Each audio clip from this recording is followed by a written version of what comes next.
राधे दोस्तों, आइए हमारे चैनल अलौकिक श्रद्धा में आपका स्वागत है। आज हम इस वीडियो में बैसाख माह महत्तम कथा अध्याय 9 सुनेंगे। कल हमने सुना बैसाख मास में श्री माधव जी की पूजन विधि। तो अब आइए आगे सुनते हैं। इस प्रकार ध्यान करके पूजन समाप्त करके घी में डुबोई हुई समिधाओं और हविष्य द्वारा अग्नि में हवन करें। आज्य भाग तथा आधार नामक आहुतियाँ देने के पश्चात घृतपूर्ण हविष्य का होम करें।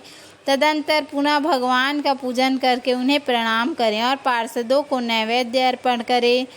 उसके बाद मुख शुद्धि के लिए सुगंधित द्रव्यों से युक्त तांबूल निवेदन करना चाहिए। फिर छोटे बड़े पौराणिक तथा वार्षिणी स्रोतों द्वारा भगवान की स्तुति करके भगवान प्रसन्न होइए यो कहकर प्रतिदिन दंडवत प्रणाम करें। अपना मस्तक भगवान के चरणों में रखकर दोनों भुजाओं को फैलाकर परस्पर मिला दें और कहें, हे परमेश्वर, मैंने मृत्यु रूपी ग्रह तथा समुद्र से भयभीत होकर आपकी शरण में आया हूँ, आप मेरी रक्षा कीजिए। तदंतर भगवान को अर्पण की हुई प्रसाद माला आदि को आदरपूर्वक सिर पर चढ़ाएं तथा मूर्ति विसर्जन करने योग्य हो तो उसका विसर्जन भी करें। ईश्वरीय ज्योति को आत्म ज्योति में स्थापित कर लें। प्रतिमा आदि में जहाँ भगवान का चरण हो वहीं श्रद्धा पूर्वक पूजन करना चाहिए तथा मन में यह विश्वास रखना चाहिए कि जो संपूर्ण भूतों में तथा मेरे आत्मा में भी रम रहे हैं वे ही सर्वात्मा परमेश्वर इस मूर्ति में विराजमान हैं। इस प्रकार वैदिक तथा तांत्रिक क्रियाओं के मार्ग से जो भगवान की पूजा करता है वह सब ओर से अभीष्ट सिद्धि प्राप्त करता है। श्री विष्णु प्रतिमा की स्थापना करके उसके लिए सुंदर मंदिर बनवाना चाहिए तथा पूजा कर्म की सुव्यवस्था के लिए सुंदर फुलवाड़ी भी लगवानी चाहिए।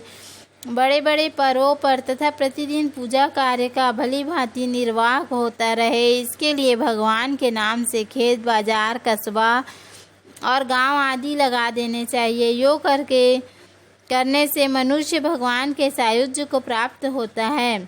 भगवत ग्रह की स्थापना करने से, सार्वभौम सम्राट के पद को, मंदिर बनवाने से, तीनों लोकों के राज्य को, पूजा आदि की व्यवस्था करने से ब्रह्मलोक को तथा इन तीनों कार्यों के अनुष्ठान से मनुष्य भगवत सायुज्य को प्राप्त कर लेता है। केवल अश्वमेध यज्ञ करने से किसी को भक्ति योग की प्राप्ति नहीं होती। भक्ति योग तो वही है प्राप्त करता है जो पूर्वोक्त रीति से प्रतिदिन श्री हरि की पूजा करता है।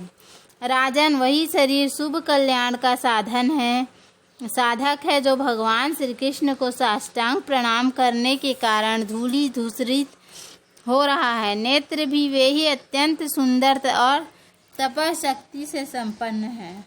जिनके द्वारा श्री हरि का दर्शन होता है वही बुद्धि निर्मल और चंद्रमा के तथा शंख के समान उज्ज्वल है।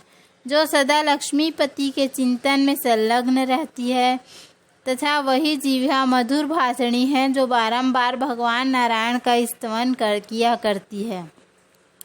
स्त्री और शूद्रों को भी मूल मंत्र के द्वारा श्री हरि का पूजन करना चाहिए तथा अन्य वैष्णव जनों को भी गुरु की बताई हुई पद्धति से श्रद्धा पूर्वक भगवान की पूजा करनी चाहिए। राजन, यह सब प्रसंग मैंने तुम्हें बता दिया। श्री माधव का पूजन परम पावन है। विशेषता वैशाख मास में तुम इस प्रकार पूजन अवश्य करना।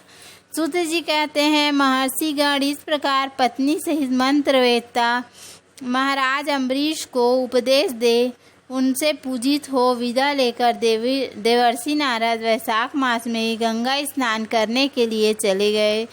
लोक में जिनका पावन सुयश फैला हुआ था उन राजा अम्बरीश ने भी मुनि की बताई हुई वैशाख मास की विधि का पुण्य बुद्धि से पत्नी सहित पालन किया। बोलो श्री हरि विष्णु भगवान की जय। तो उम्मीद है आपको हमारा वीडियो पसंद आया होगा।